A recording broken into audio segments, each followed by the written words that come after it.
le podcast Censure avec Seb et Lucas.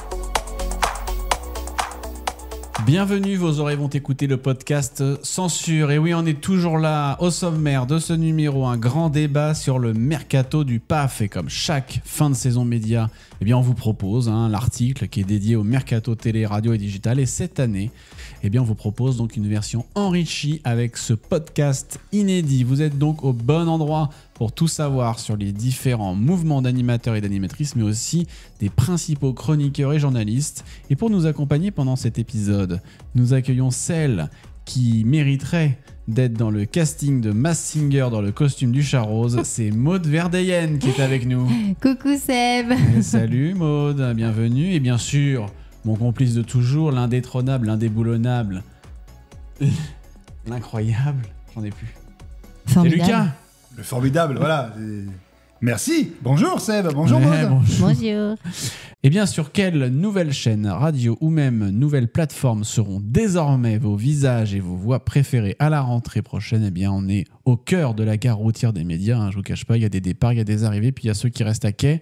On commence tout de suite avec un premier nom qui fera bouger le PAF la saison prochaine. C'est celui de Marina Carrère d'Ancos, puisque donc elle a arrêté le magazine de la santé, puisque donc le magazine de la santé devait s'arrêter sur France 5, donc elle a été voir ailleurs forcément, et c'est ce qui se passe. Elle arrive donc sur France Culture à la rentrée. Finalement, entre-temps, le magazine de la santé sur France 5 continue avec Jimmy Mohamed dans une nouvelle formule, et donc Marina Carrère d'Ancos présentera donc Carnet de santé sur France Culture à la rentrée selon le Parisien. Cette nouvelle émission radio qu'elle présentera, ça sera chaque samedi à midi. Voilà, et puis elle recevra en fait un invité en lien évidemment avec le monde de la santé. Que pensez-vous donc de ce premier transfert, ce premier mercato, mon cher Lucas?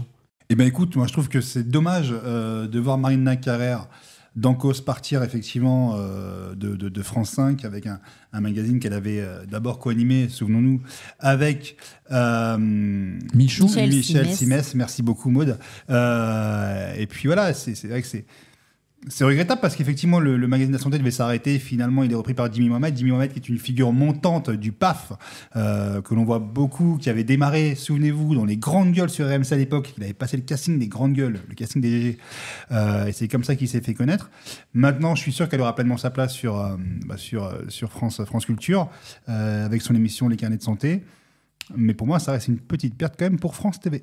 Tu regardais toi le magazine de la santé avec Marina ou pas, ça m'est déjà arrivé de regarder. Après, c'était pas mon rendez-vous de la journée, mais c'est vrai qu'elle, quand on pense à cette émission, on pense à elle. Donc elle a vraiment vraiment marqué cette émission.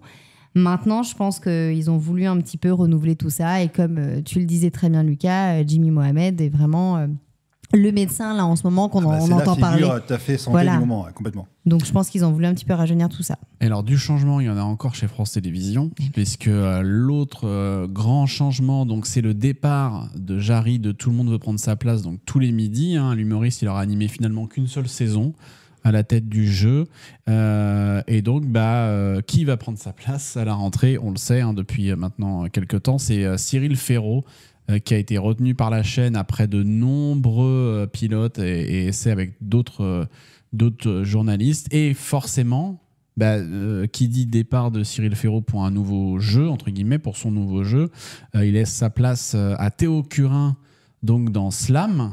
Voilà, c'est une arrivée en quelque sorte, parce que Théo Curin, il était quand même déjà présent dans le groupe France Télévisions, mais là, il va avoir quand même son propre jeu, il va avoir une exposition quand même qui va être assez différente. Qu'est-ce que vous pensez de ces trois mouvements, j'ai envie de dire, l'arrêt de Jarry, déjà, est-ce que c'est une bonne chose? Et Cyril Ferraud qui prend sa place, est-ce que c'est un bon choix ou pas? Il est très identifié jeu déjà, évidemment. Ouais. Et l'arrivée donc de Théo Curin, une arrivée un petit peu surprise à la tête de Slam, mais apparemment les essais, les premiers enregistrements ont l'air dingues. Lucas, qu'est-ce que t'en penses?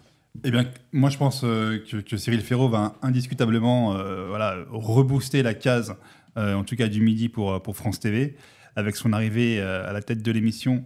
Tout le monde veut prendre sa place. Maintenant, quid de Jarry? Je suis pas convaincu qu'il s'éclatait peut-être autant qu'il le laissait penser à la tête de l'émission. Alors, on l'avait annoncé un temps, reprendre effectivement les rênes de l'animation de la France à Incroyable Talent sur M6. L'émission est en plein tournage actuellement. Et je ne suis pas sûr qu'il soit effectivement à la tête de l'émission, bien qu'il n'y a rien qui fuite pour l'instant sur la personne qui anime l'émission, puisqu'il y a eu pas mal de petits tweets et autres stories sur Insta qui ont été faits soit par Juju Fitcat, soit par Eric Antoine dans les coulisses de l'émission. Et on n'y voit aucunement Karine Le Marchand. Ah ouais. Et on n'y voit aucunement Jarry. Donc tout ça reste un grand mystère au moment où on enregistre ce podcast. Moi, je pense que c'est Karine qui va rester. Je pense aussi, mais effectivement, là, en tout cas, on ne la voit clairement pas et elle ne l'a pas confirmé. Donc bon, ça reste en suspens. Mais quoi qu'il, je peux comprendre son départ de l'émission.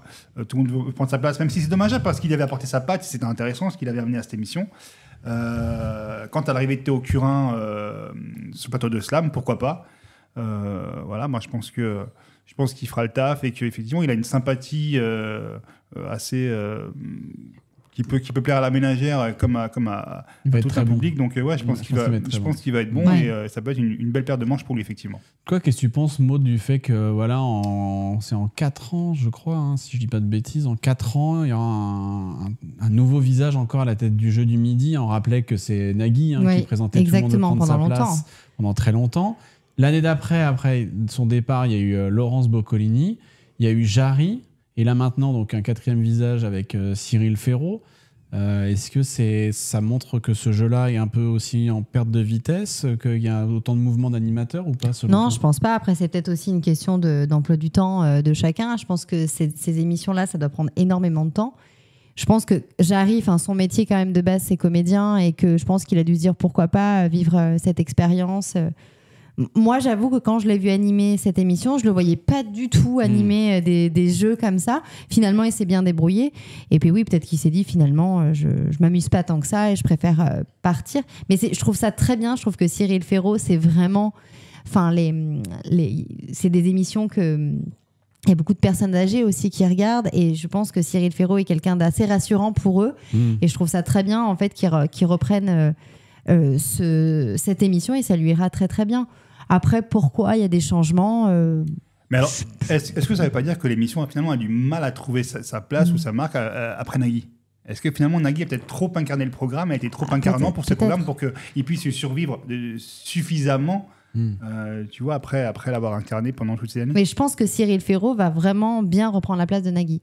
Je crois en Cyril. Bah, on espère qu'il fera plus d'une saison, quoi. Oui. C'est ce qu'on lui souhaite, et surtout qu'il va ramener finalement sa patte. C'est ça. Et toutes ces petites vaches là qu'il avait dans son décor de slam. Enfin, il a tout un univers qui, c'est sûr, il va ramener sur le plateau avec quelques adaptations aussi de décors. Mais je pense que ça va être intéressant. Et oui, on lui souhaite de faire plus d'une saison. Ça serait bien. Ah, moi, j'en suis sûr qu'il fera plus d'une saison. D'ailleurs, pour l'anecdote, effectivement, Cyril Ferraud est très marqué slam. Mais vous savez que c'était pas le premier animateur de slam. Est-ce que vous vous souvenez qui était le premier animateur de slam? Bonne question. J'ai un trou là. Je sais pas. Le premier animateur de slam, c'était Thierry Beccaro. Ah oui. Ah oui. Ouais. C'est vrai. Donc comme quoi, après, vous voyez, Motus, ou en même temps que Motus, du coup. C'était en même temps que Motus à l'époque, c'était pendant l'été. Mais comme quoi, effectivement, l'émission est des fois parfois plus fort que l'animateur elle-même.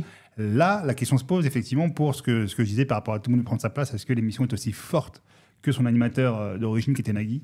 À voir. À voir. On reste sur France Télévisions, un autre visage fort dans un programme qui est fort, et ça je sais que ça attriste Maud. Oh là là.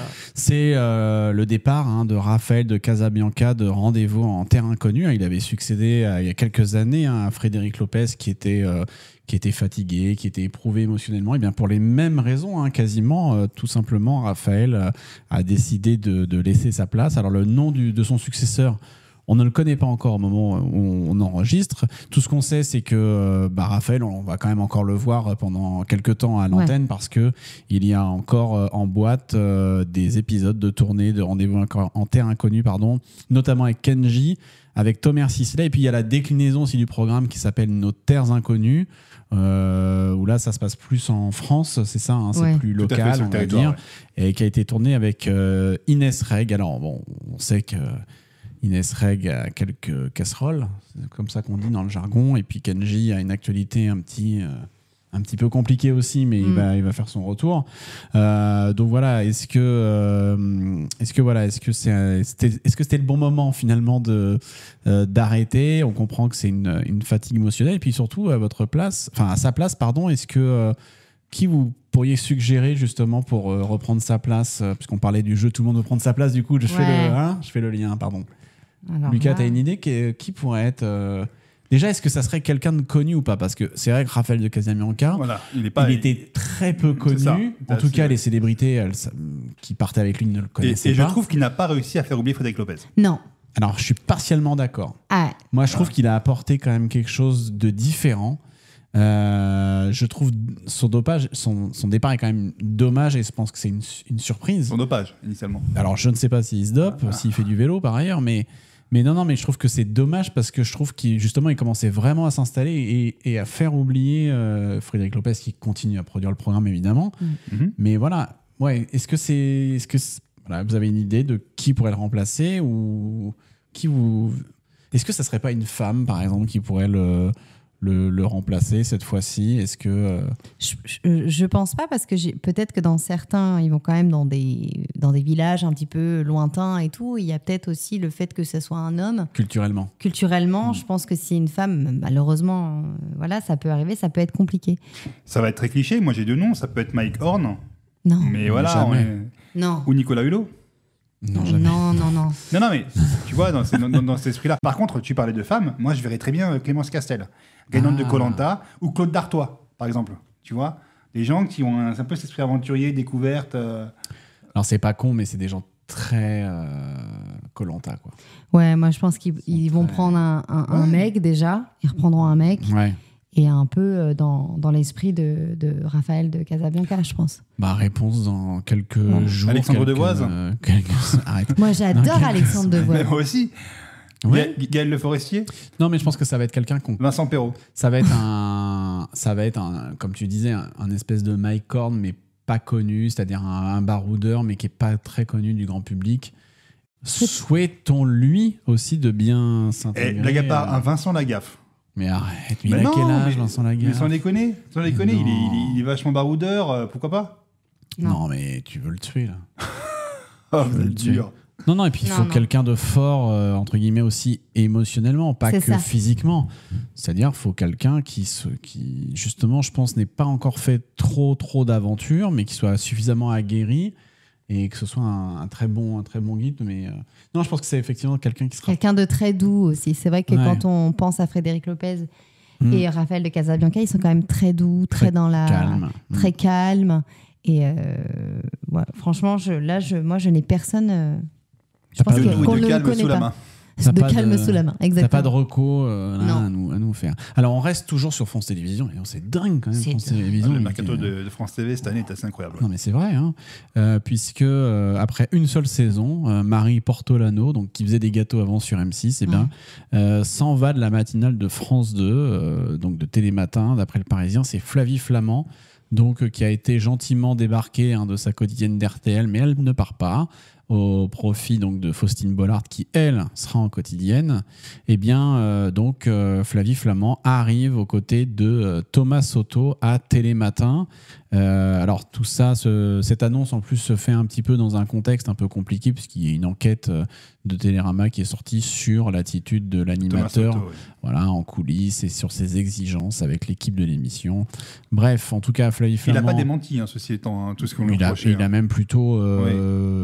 il a été dans le sens... un peu exigeant. Voilà, donc voilà, est-ce que Marie Portolano a été un petit peu fatiguée, usée de l'ambiance, mais après, on sait aussi qu'elle est en congé maternité, donc elle a sans doute souhaité passer à autre chose après, parce que être maman, c'est du boulot, n'est-ce pas, Maud? Exactement. Et donc, du coup, on sait aussi donc, que l'agenda de Flavie Flament sera bien chargé à la rentrée, puisqu'en plus de faire tous les matins Télématin, elle sera aussi le week-end, donc toujours sur RTL, tous les samedis matins, aux côtés donc de Jimmy Mohamed, donc pour une petite émission hebdo.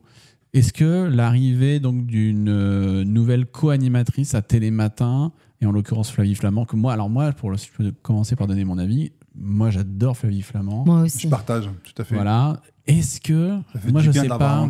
Ouais, mais je sais. Mais moi, je la vois plus dans. Télématin. Ouais, alors c'est du magazine. On sait qu'elle est très bonne dans le magazine. Oui. Mais Télématin, c'est particulier quand même. c'est particulier. C'est en direct. C'est très. On va pas dire que c'est du hard news, mais c'est quand même. Par contre, je pense que Flavie Flamand a le caractère pour si tu veux, moucher face à. Ouais, Thomas Soto, tu vois. Bah écoute, on verra. Pareil, si elle fait plus d'une saison. À voir. Mais en tout cas, ça fait du bien de la revoir. Oui, t'apprécies aussi, toi, Maud. Ouais, mais j'aimais beaucoup Marie Portolano. J'aime beaucoup cette animatrice. C'est son grand retour à la télé aussi, à Flavie. C'est vrai qu'elle a fait beaucoup de radio ces derniers temps. Elle avait fait un petit retour sur M6 dans une émission de réparation de brocanteurs. C'est vrai. Ouais, qui n'avait pas forcément trouvé son public il y a peu. Mais là, c'est son vrai retour, effectivement, sur une grande chaîne, à une heure de grande écoute, parce que oui, c'est le matin, donc voilà, et en quotidienne, surtout, en quotidienne. Ouais, tout à fait. Je ne sais plus c'était quoi le nom de l'émission, mais en tout cas, Flavie Flamand, vraiment, on apprécie Flavie Flamand. L'émission qu'animait Flavie Flamand sur M6, c'était L'Atelier, souviens-toi. Ah oui, c'est vrai. Mais c'était pas si mal, en vrai. Non, c'était pas si mal. Ouais, franchement, c'est dommage. Un mix d'affaires conclues et en même temps de Louis la Brocante. Un peu, voilà. Un peu. Il n'avait pas le deuxième.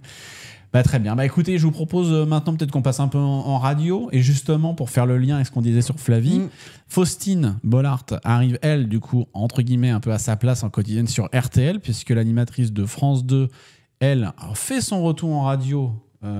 Puisque ça faisait très longtemps, elle, qu'elle n'avait pas fait de radio, ça faisait 8 ans. Et donc, elle va accompagner les auditeurs d'RTL à la rentrée du lundi au jeudi en soirée. Bien, elle recevra en fait les héros du quotidien. D'ailleurs, elle aimerait bien appeler l'émission Héros. Je ne sais pas si entre-temps un autre nom est sorti, mais en tout cas, connue comme anonyme, eh bien, elle recueillera le parcours de ces personnalités ou de ces personnes pendant 1 heure. Et donc, programme chargé aussi, parce qu'elle continue, ça commence aujourd'hui aussi sur France 2. Parce qu'elle va faire en radio, c'est un petit peu ce qu'elle fait déjà sur Ça commence aujourd'hui. Non, d'après ce que j'ai compris, non ? Oui, en quelque sorte. Oui, elle va recueillir, quoi, je pense. Oui, mais elle va recueillir des histoires de gens. Et alors, c'est dommage parce qu'on a autour de cette table quelqu'un qui aurait pu participer à l'émission, mais qui a passé sa vie à dire qu'elle n'est pas un héros. Donc, je ne suis pas un héros. Merci beaucoup, voilà. Maud. Continuons en radio, parce qu'il y a un autre nom qui nous fait bien plaisir, c'est Clément Lanoux, alias Clément Lincruste, qui quitte Europe 2. Il l'a annoncé très vite, dès la fin de la saison, il a annoncé son départ. Je me casse. Voilà, il se casse sur ses réseaux sociaux et sur Insta en l'occurrence. Il a publié une vidéo où il a dit qu'il partait. Notons qu'il participe aussi au podcast de Radio Paillette avec son ancienne équipe du Morning, Manu Payet, Ginger, Nico et Mélanie, évidemment. Et ben figurez-vous que Clément donc, va rebondir sur Fun Radio. Il l'a annoncé dans la foulée quasiment, pour animer les après-midi. A priori, ça serait avec JB, parce que c'était JB l'animateur des après-midi. Ouais, exactement. On a l'impression qu'ils vont faire un duo, c'est pas très clair, mais en tout cas, pour rassurer tout le monde, ils ont dit que non, JB, son émission, donc le studio de l'après-midi, continuerait. On va voir, est-ce que ça sera une émission en duo? Quel rôle auront chacun sur les après-midi de Fun? En tout cas, c'est plutôt cool de voir Clément arriver sur Fun. Je dis ça aussi en tant qu'auditeur de Fun Radio, je ne m'en cache pas. Mais aussi qu'ils partent d'Europe 1, ou peut-être qu'ils commençaient un peu à avoir fait le tour, parce que c'est vrai qu'il a fait beaucoup de matinales et que là, il passe l'après-midi, ça va un peu le changer, ça va être plus sympa. Oui, complètement. Et puis, ça va aussi peut-être donner un petit coup de boost à Fun au niveau audience, qu'on a un peu besoin, parce que les audiences de la matinale de Bruno Guillon ne sont pas forcément au beau fixe actuellement. Donc, ça peut redonner un coup de fouet à cette radio qui le mérite. Oui. Qu'est-ce que tu écoutes comme radio, toi, Maud? Moi, je suis très Chérie FM. Chérie j'aime FM. bien. Ouais, j'aime bien ça. Après, j'aime bien, on peut écouter Énergie. Fun Radio, j'écoute pas beaucoup. Non, d'accord. C'est pas grave. Il faudrait peut-être que du coup, j'écoute l'après-midi. Pour te faire un avis? Voilà. Bah oui, carrément. Je vais passer là-dessus l'après-midi. Bah bien sûr. Voilà. T'écoutais pas la matinale d'Europe 2, toi? Non. Non, parce je suis pas très radio. Ils cherchent des auditeurs sur Europe 2. C'est vrai Non, un grand casting d'auditeurs.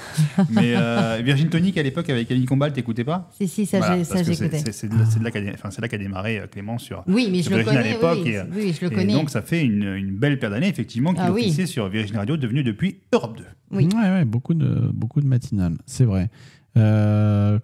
Qu'est-ce qu'on peut dire aussi en radio? On peut parler un petit peu de France Inter. Ça a beaucoup bougé, on a entendu beaucoup parler de France Inter. Notamment au niveau des humoristes, On peut parler de Lilia Hassen, qui rejoint donc la station France Inter. L'ancienne chroniqueuse de Quotidien et autrice va animer pour la première fois une émission de radio consacrée donc à la littérature francophone, selon le Parisien. Et puis, elle va arriver dès le 31 août et elle proposera son émission chaque samedi. Décidément, il y aura beaucoup d'émissions le samedi, il faudra faire des choix. Elle donnera en tout cas ses recommandations, puis elle recevra pour sa part un écrivain pour un entretien d'une 40aine de minutes. Vous aimez lire un peu, d'ailleurs, l'été ou littérature, moi j'aime bien. C'est quoi ton bouquin du moment là Le dernier de Joël Dicker. C'est vrai? Oui. Ah ouais, d'accord. Je suis pas du tout lecture, moi. Moi non plus. L'édition Rosienne Wolf. Non, si, c'est très bien. Ouais, le dernier, moi, c'est la BD de Gaston Lagaffe. C'est pas mal. Un peu le niveau. Ouais. Passons très repris vite. par Delaf et qui d'ailleurs a repris le flambeau plutôt bien, finalement. Oui. Gaston Lagaffe. Oui. C'est un autre sujet. C'est un autre sujet. Un mot des très à l'aise. On parle de lecture. Tout de suite, ça la captive. Alors, on enchaîne, puisque en RTL perd Alba Ventura. Très grosse perte pour RTL. Et très grosse arrivée du coup pour TF1. Bonjour, tout à fait. Ça va sans doute être l'une des plus grandes recrues d'ailleurs de TF1 à la rentrée, puisque donc elle arrive à la matinale de Bruce Toussaint, qui a déjà Bruce Toussaint qui a déjà salué l'arrivée de celle qui apportera son regard sur l'actu, son expertise et son franc-parler. Tu vois qui c'est quand même Oui, j'ai regardé sur Internet, je ne vous le cache pas. Elle triche. Je triche un peu, mais oui, je vois qui c'est. Et du coup, ça te parle plus ou pas? Un petit peu plus, on va dire. Son visage ne m'est pas inconnu. D'accord. Non, mais en tout cas, super intervieweuse, notamment politique sur RTL. Oui. Effectivement, il a raison, Bruce Toussaint, de parler de son expertise et de son franc-parler, parce que c'est ce qui la caractérise, je pense, le mieux. Et c'est effectivement, c'est top. Son arrivée va sûrement redynamiser la matinale de TF1 Bonjour, qui est très agréable à regarder. Qui s'impose tout doucement. Puis j'apprécie. Moi, je trouve que c'est plutôt bien fait. Avec des gens plutôt sympas. On peut citer Christophe Beaugrand, Karima Charny. Donc Ange Noiret pour la météo. Non, c'est une belle matinale. Et Bruce Toussaint, en tant que chef d'orchestre, gère sa tambouille comme personne. Il excelle dans l'exercice. C'est un des meilleurs, clairement. Donc, c'est cool. C'est un très beau nom qui arrive dans cette matinale. Un autre départ, on parlait de Fun Radio, Maud, que tu écoutes quotidiennement. C'est Cartman qui animait la tranche 19h-22h, ne reviendra pas à la rentrée. Il l'a annoncé à la fin de sa saison, en juin dernier. Et il est resté quand même 3 saisons sur Fun Radio. Et, il avait commencé avec Camille Serre les week-ends, initialement, non? Il y a quelques temps. C'est possible, ça me parle. C'est ça. Oui, son équipe a un peu évolué, mais voilà. Alors, la vraie question, c'est est-ce qu'il y aura un nouvel incarnant pour les soirées de Fun Radio? Rien n'est moins sûr. Pour l'instant, on ne sait pas. Est-ce qu'ils passeront de la musique uniquement, ou est-ce que donc il y aura une nouvelle personnalité qui animera les soirées? On ne sait pas pour l'instant. Suspense reste entier. On peut refermer un peu ce chapitre radio, je crois, avec un dernier nom, et pas des moindres, puisque ça a été une des surprises aussi de ce mercato. C'est l'arrivée de Valérie Damido, celle qui vous propose ses plus belles vacances sur TF1 l'été. En déstockage. Mais c'est vrai que la pauvre, c'est la seule actu qu'elle a en ce moment, donc elle mériterait bien sûr. De refaire de la déco. Elle est sous-cotée, c'est incroyable et c'est bien dommage. On la reverrait bien, on l'a déjà dit, mais dans des émissions de déco. Alors, il y avait eu des bruits de couloir, comme quoi l'émission pouvait potentiellement revenir. Mais qui venaient des chiottes, ces bruits de couloir, non? Non. Moi, je pense... Non, mais c'était pas avéré, c'était pas. Voilà, elle a soutenu, je sais, sur des tweets. En disant que parce que je pense qu'au fond d'elle, elle aimerait bien. Non, mais bien sûr, il y a beaucoup de gens. Elle aimerait bien, quoi. À l'heure du revival de plein d'émissions. Et puis du do it yourself. Why not? Ouais, pourquoi pas. Mais en tout cas, pour l'instant, elle va s'attacher donc à la rentrée à à rejoindre le micro de France Bleu. Voilà, à partir du 26 août, l'animatrice va animer un jeu, en fait, en binôme avec David Lantin, sur l'heure de midi, entre midi et 13h. Voilà, ça a été annoncé par Le Parisien. David Lantin, lui, a déjà dit que le jeu allait être plein de bonne humeur, d'actu et de rire, dont vous serez les héros. Bah, décidément, il va y avoir beaucoup de héros en radio à la rentrée. De là à dire qu'ils font tous la même chose. Je vais chercher ma cape. Cela ne nous regarde pas. Alors, en tout cas, d'ici là, donc, comme je le disais, Valérie Damido, c'est la semaine sur TF1 en ce moment pour les plus belles vacances, qui est une espèce de petite compétition de qui aura trouvé le meilleur gîte. C'est ça. En gros. Mais oui, on va voir ce que ça va donner. Valérie à la tête d'un jeu, ça peut être rigolo. Elle n'a jamais animé de jeu. Ça pourrait être sympa, moi, je trouve. Puis sa bonhomie ne peut faire que du bien. Moi, c'est quelqu'un qui est solaire, qui est rayonnante. Oui. J'aime beaucoup Valérie Damido, donc moi, je trouve très bien. À partir du moment où elle revient sur le devant de la scène médiatique, entre guillemets, parce qu'elle est un peu mise au placard par TF1, quand même, on va pas se mentir. Hein. Donc, elle est complètement sous-exploitée sur TF1, et je le regrette amèrement. Je trouve que ce soit très très bien, effectivement, qu'elle soit de retour sur France Bleu. Et en attendant, nous avons Maud qui s'endort. Pas du tout, pas du tout. Pas du tout, Maud, je suis là. Valérie Damido, j'aime beaucoup, vraiment. Et c'est vrai que j'aimerais bien la voir un petit peu plus en télé, parce qu'effectivement, elle est très solaire. J'aimais beaucoup quand elle faisait l'émission de déco. Donc voilà, je lui souhaite plein de bonheur et j'espère qu'elle continuera encore. On va pouvoir encore l'écouter, la voir. Et puis, je trouve que d'animer un jeu, ça lui va très bien. Voilà, donc je n'étais pas en train de dormir, j'étais en train de vous écouter. Super, Maud. Voilà. On n'en doutait pas une seconde. Allez, un autre nom rapide en radio. Est-ce que tu es parti voir sur Internet pour voir qui c'est Valérie Damido, Maud ? Non, ça je sais qui c'est quand même. Non, j'ai regardé qui était David Lantin. Mais je sais qui c'est du coup. Ah bah oui, David Lantin, il est connu quand même. Enfin, de nom, il avait une petite actu télé il y a quelques années. Effectivement, depuis, il a un peu perdu de vue. C'est un petit peu. C'est la génération de Gaël Le Forestier, Alexandre Defoisse. Il faisait des jeux Audiotel. Non, mais oui. Non, c'est pas ça. Non, après, je vois qui c'est. Mais là, comme ça, il lançait des clips. C'est pas évident. Oui. Il lançait des clips le matin sur M6. avec des jeux Audiotel. Je vous propose de refermer le volet radio avec un autre Mathieu Béliard. Qui lui est de retour sur RMC. Il a fait qu'une seule saison du coup sur France Info. Et bien là, il revient un peu à ses premières amours, si j'ose dire. Il sera dans la matinale d'Apolline de Malherbe sur RMC à la rentrée. D'après Le Parisien, il sera aussi le joker d'Apolline durant ses congés. Qu'est-ce que tu penses, toi, Maud, de Mathieu Béliard ? Mais tellement facile. Alors en fait, pour info, elle est en train d'aller chercher sur Internet pour voir qui est Mathieu Béliard. Ah, alors lui, je ne le connais pas. Voilà. Donc je n'ai pas d'avis. C'est un très bon journaliste et je pense que ça va faire plaisir aux auditeurs d'RMC de le retrouver. Mais non, mais ça faisait partie quand même des figures. C'est un très bon journaliste, un petit peu bateau quand même. C'était une des figures, un peu comme Jean-Jacques Bourdin d'RMC à une époque. Oui. Il a commencé, je crois, aussi. Polymatin, oui. Mais c'est ça, il était voilà. Donc, toi, tu t'aimes bien je trouve que c'est bien qu'il revienne à la maison, ouais. Je trouve en tout cas, pour moi, il a plus sa place à RMC qu'à France Info. Toi qui prends souvent des taxis, RMC, t'aimes bien du coup Moi, sur RMC, j'aime beaucoup Les Grandes Gueules. Ouais, c'est vrai. Ouais. T'as été une fois, non ? Plusieurs fois, ouais. J'aime bien Les Grandes Gueules. C'est une émission où la parole est assez libre, tout en étant respectueuse. Donc, je trouve ça assez intéressant. Puis c'est surtout que les chroniqueurs des Grandes Gueules ne sont pas des gens connus. Ce sont des panels des gens de la vie quotidienne. Donc, c'est assez intéressant. Comme émission. Ouais, non, mais c'est clair. Et j'aime bien le ton d'Apolline Matin également, donc très bien de revoir Mathieu revenir au bercail. Bon, très bien. Alors, je vous parle maintenant un peu bouffe pour changer. Ça te parle, ça. Ça me parle. Et plus particulièrement des gâteaux. Et parce que Laetitia Milo arrive à la tête du meilleur pâtissier sur M6. Elle avait participé déjà sur TF1 à la série Demain nous appartient. Eh bien, la comédienne va enfiler son plus beau tablier donc pour présenter le concours de pâtisserie d'M6. C'est déjà en tournage, c'est déjà tourné en tout cas. Voilà, ça se passe bien.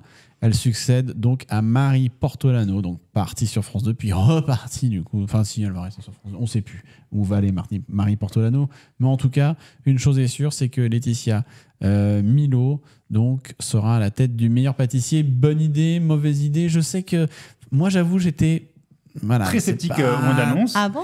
Et apparemment, les premiers retours sont assez dithyrambiques. Ouais, j'ai envie de dire, donc, attendons de voir. Maintenant, moi, je suis très objectif. On jugera sur pièce. Moi, je suis très objectif. Je pense que il mettrait une plante verte à la présentation, ça serait pareil. Je trouve que malheureusement, cette émission... C'est dur. Je suis dur, mais en même temps, il y a eu...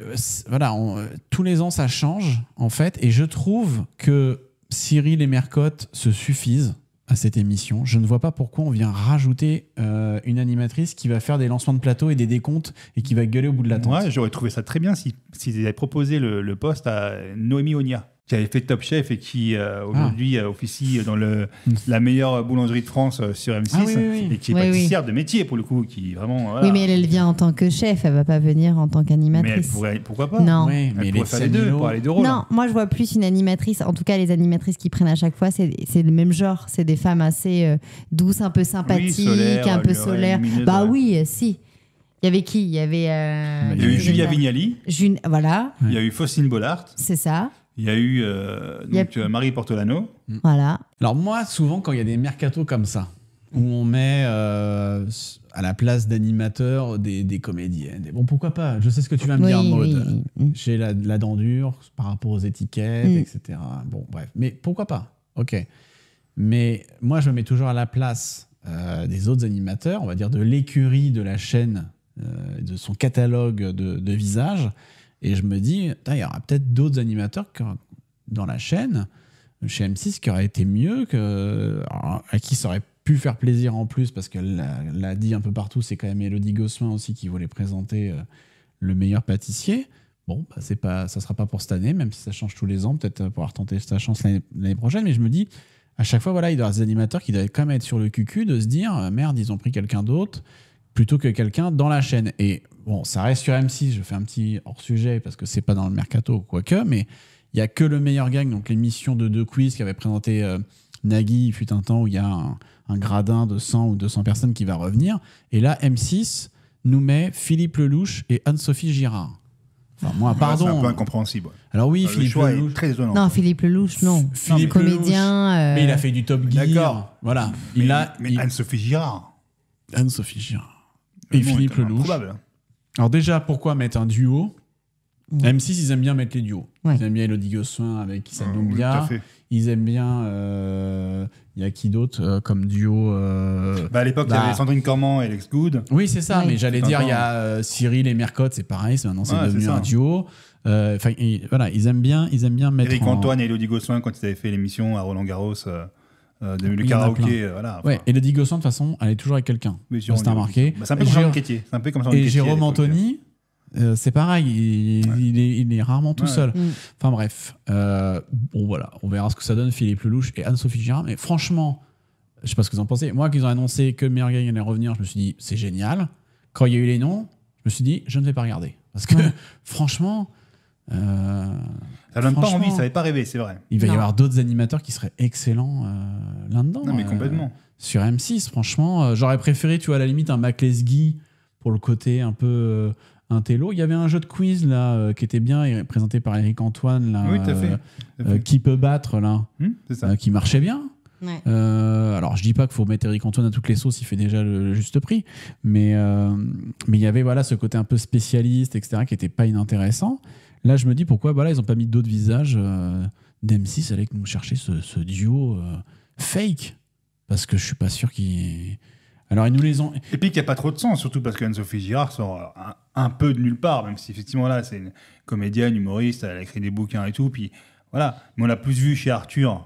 Oui, en train de dans faire... Vendredi, tout est permis, que concrètement en tant qu'animatrice. Quoi. Après, je pense qu'elle doit être fun et tout, mais franchement, ça donne pas envie de regarder. Donc en tout cas, Laetitia Milo à la tête du meilleur pâtissier, on verra bien ce que ça donne. Moi, je vais quand même regarder au début parce que j'adore cette émission, donc je vais quand même regarder pour me faire un avis objectif, mais on va voir. On va voir parce que, encore une fois, les animatrices dans cette émission-là, moi, je trouve, ne servent pas à grand-chose. Mais on va voir, il y aura peut-être une bonne surprise. On enchaîne avec BFM TV. Bon, ça bouge beaucoup sur BFM TV, mais en tout cas, ce qu'on sait pour l'heure, c'est que Éric Brunet fait son retour sur BFM, le journaliste qui officie actuellement sur LCI et déjà depuis 4 ans.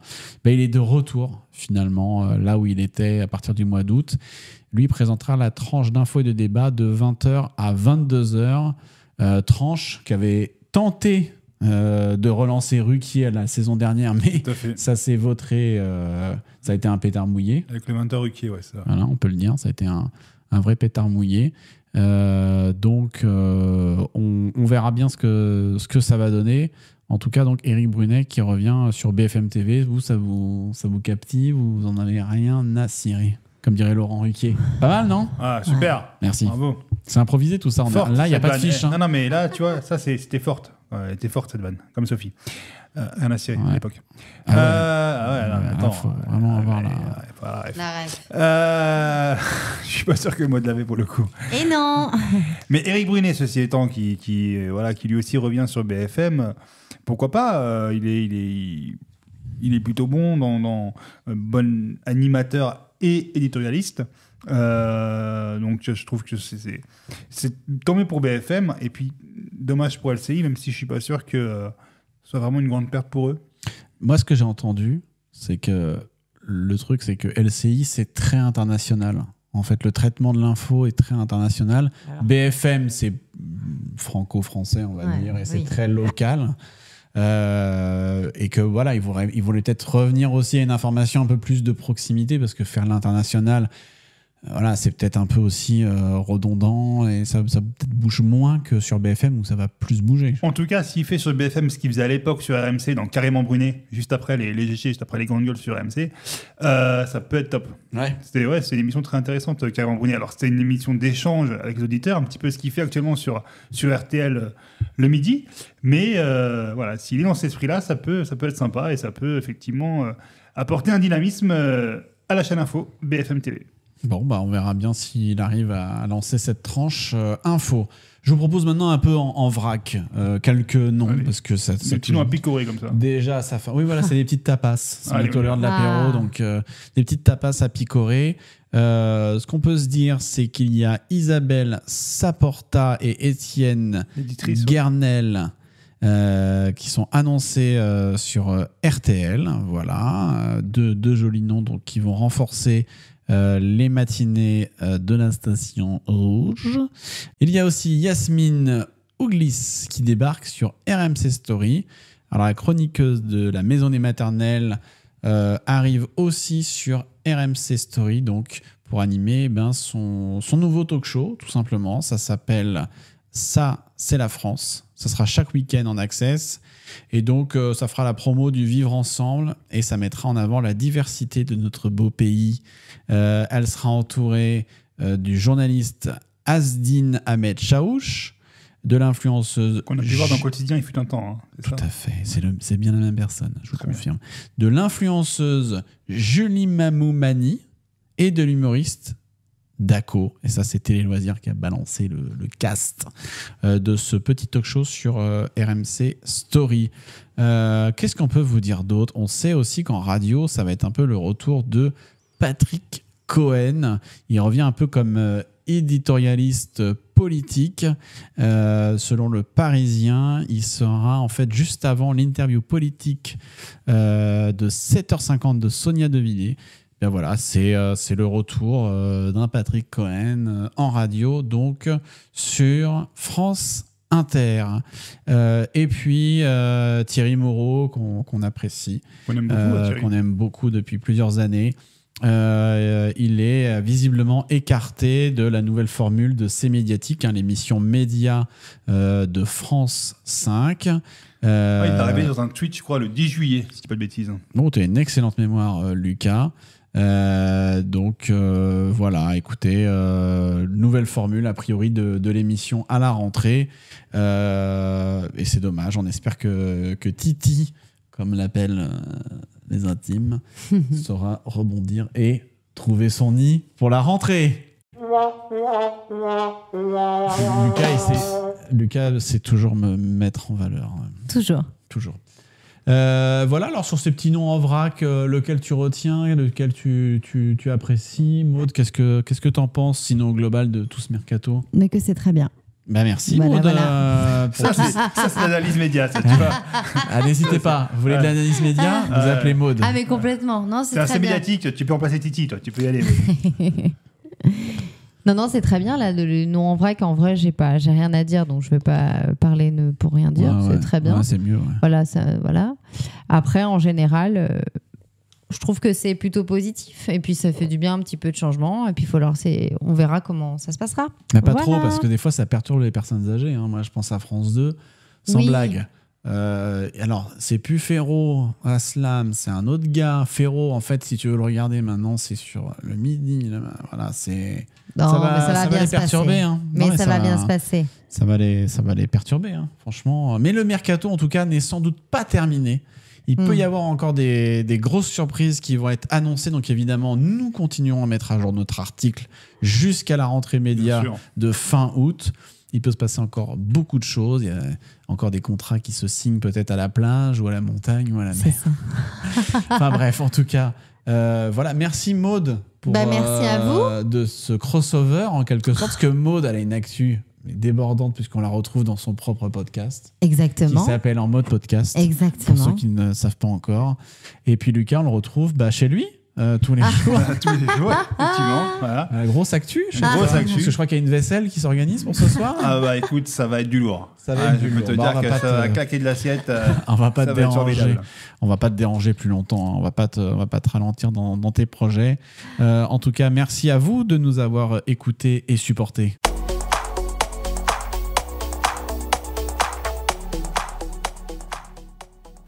Et vous, chers auditeurs, qu'en pensez-vous? Dites-le nous en commentaire de ce podcast. En tout cas, merci beaucoup de nous avoir écoutés, peut-être même supportés. Abonnez-vous au podcast Censure. On est vraiment de retour. Hein. Cette fois-ci, c'est la bonne, hein, Lucas. Je confirme. On est dans les starting blocks. Bon, alors, et on est de retour pour vous jouer de jolis tours. Oh, j'ai hâte, Gérard Ajax. Retrouvez-nous sur toutes vos plateformes préférées. On est même sur YouTube. Le podcast Censure est partout. Et puis, on se retrouve bientôt, évidemment, pour un nouvel épisode. À très vite.